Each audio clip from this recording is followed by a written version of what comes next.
I'm going to talk about the associate accreditation process.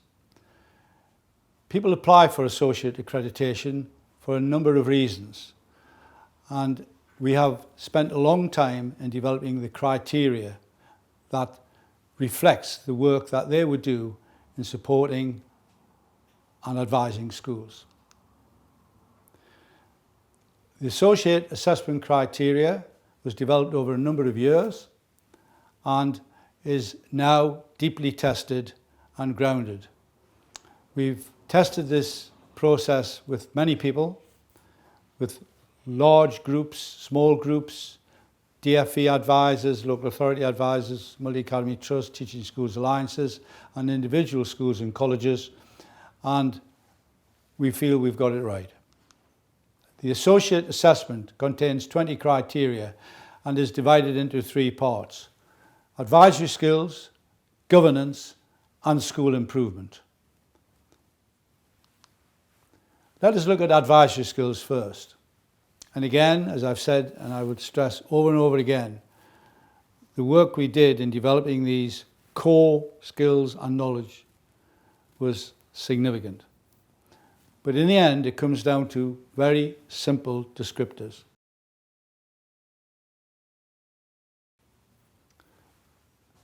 We need to know what are the personal attributes and skills of an advisor.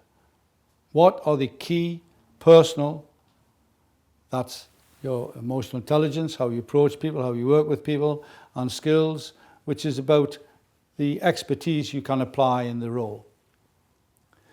We use the word enabler because we do believe it distinguishes from an inspector, a checker, and a compliance officer. We are here to enable schools to move forward. We're here to remove barriers to the natural desire to get better. So the second area, the second criteria is acting as an enabler. The third one is the ability to challenge. But challenging is a skill. To challenge and create a negative reaction is not a skill. To challenge and create a positive reaction is a skill. So ability to challenge is the third criteria. The fourth one is knowledge transfer. One of the big issues that we found as we started developing the model was the ability for people to access up-to-date information, whether it be the latest inspection guidelines, whether it is the latest statutory requirements, whether it is simply the latest thinking in how schools can be supported. We've developed within the association a knowledge exchange mechanism, but what we're hoping for and we expect is as the association grows, that the knowledge transfer will become more significant. The bottom line is, when we started, we had 1 associate. Now we have nearly 100 who can now share good practice and understand and access high quality information. Lastly, and some people may say most importantly, is professional credibility. Your professional credibility, and we use this phrase quite a lot, must not be based on what you were, but what you can offer. So quite often we may use, this is what I used to do, as a means of persuading people we are credible. But in fact, the main objective is to be credible because people recognize that what we offer is going to make a difference. So those are the 5 requirements, the 5 criteria with regard to advisory skills. If I can now go on to school improvement. There are a number of criteria here, and again, we can see there's some overlap, but having said that, is what is the advisor knowledge, experience, and expertise? There is no one who knows everything. There's no one who can say, well, I can support this particular school and I've got universal knowledge and skills. So more and more what's happening is that people are clearly identifying the knowledge and expertise which they have, in our words, mastery of. They may have mastery of analysing information, they may have a mastery of governance, mastery of a particular subject, mastery of how to support leadership. Knowledge, experience and expertise. Secondly, the ability to evaluate performance data, but critically evaluate it, not simply pass it on, but to actually have a deep understanding of performance data and the implications for the organisation. Thirdly, to critically evaluate leadership. In the senior associate level, we do train and develop people to evaluate leadership impact on organisations. And of course, we can support advisors in that way as well. But it's to have a framework of evaluating leadership, which is there to enable the leadership to improve, not to check them and not to simply tell them where they are, but to help them to improve. The other aspect of school improvement is to critically evaluate all aspects of provision. That is everything the school does, focusing not just on the academic outcomes, but the pastoral aspects of the school. In fact, as we say, critically evaluate all aspects of provision. There is also a need to understand the causal factors underlying school performance, going deep down, understanding at the root, what is the root cause of where the school is now and what needs to be done to develop it. And then finally, just to reinforce the role of the advisor as distinct from other roles, the role of the advisor is to assist improvement or to maintain high performance. Though we would say that in order to maintain high performance, you've got to improve.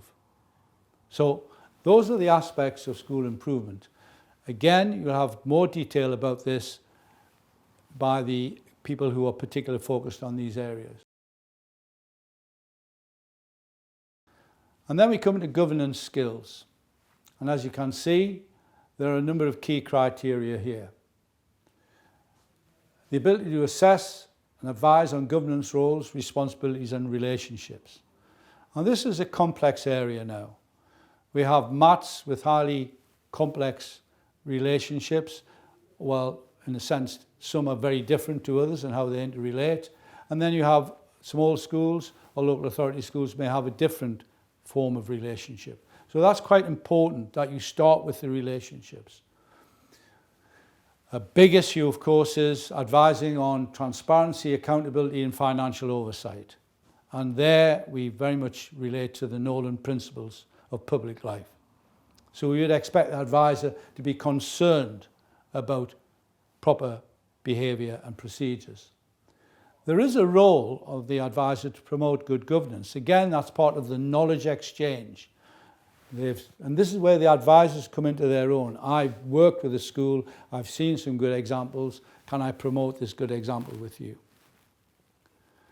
And then, of course, we've got to understand, and the advisor does understand, that the role of the governing body is to strategically plan, implement policy, and also facilitate change. And that strategic role of governance requires a lot of support. And to make sure there's a clear distinction between the strategic role of governance, of governing boards, and the operational role of the executive.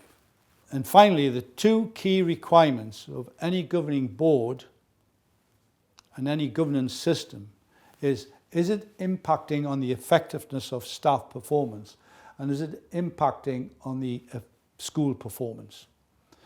You may have a transparent governing board who are financially sound. They may be clear about what they're doing. They may be very good at strategy. They may be supporting the development of good governance. And the board is seen as a very good board, and the executive work well with them. But in the end, an advisor asks the core question: are you making a difference? So, in terms of the associate accreditation, you would apply, a panel will select applications, and we would expect you to have high-level leadership and or advisory experience. And we're often asked, what does that mean? Well, leadership can be at many levels, and the role of the advisor can be in many different arenas. but we do expect people to have some evidence of the leadership and or advisory experience.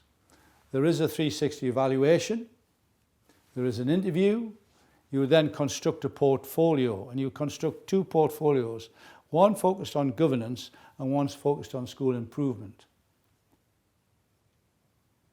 And then you would, during a seminar, be helped to construct those portfolios to make sure that they're right, and you get a lot of support from that, and then you submit your portfolios for accreditation. What we've discovered in the 360 analysis is that there are developmental needs. The 360 analysis during this process is not intended to be a test. It's there to help ourselves and help the applicants to understand where the development needs are. So here we can see that actually the development of good corporate governance is an aspect people have some concerns about in their self-evaluation, even though those who commission them think they are very expert. There are other areas which need development. So the 360 helps the applicant to understand where their strengths are and their development requirements. It also helps the association in terms of where we focus the support. So who are applying for associate status? Well, so far, the type of groups who have applied are multi-academy trust CEOs and chairs. We have examples of those now being accredited. Teaching Schools Alliances, CEO, and those who advise and work with Teaching Schools Alliances. Individual schools, academy head teachers and chairs. Local authority, directors and advisors, DFE advisors, school leaders and chairs, and education service providers. There is a big range, a large group of people who work across a multiplicity of environments who are working within this arena. I thank you for listening to me, and again, I hope you found this very useful.